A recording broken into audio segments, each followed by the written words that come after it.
Сүүлийн жилүүдэд малчид малынхаа тоонд бус чанарт анхаарч үйлдвэр ухсааг сайжруулах нэмэгдсэн. Мөн залуу хойч үе сурган малжуулж сумынхаа эдийн засагт гар бие оролцох болжээ. Бэлчээр газар нутгаа хамгаалан нэгдэж дуу хоолойгоо хүргэх ажилч зохион байгуулагдаж эхэлсэн. Энэ бүхэнд манлайлан оролцдог Төв аймгийн Баян Үнжил сумын малчин Маажвын Батцэрэн улсын авраг малчин болсон юм а.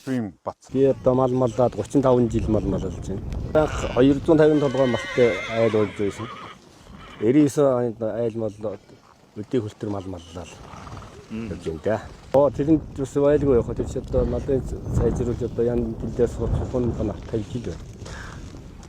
Үйлдвэр усаараа сайжруулж.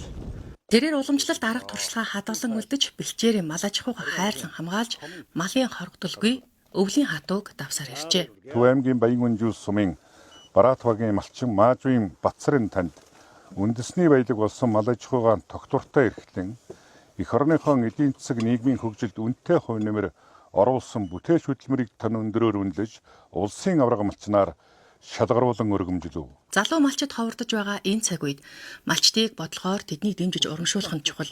Хэрв бэлчээрийн мал аж ахуй устдаж үгүй болвол Монгол улс дархлаагүй болно. За тиймээс малчтай зөв бодлогоор дэмжиж ажиллахаа улсын хурлын гишүүн Бачаргал шагнал гардуулах үеэрээ онцлсан юм а.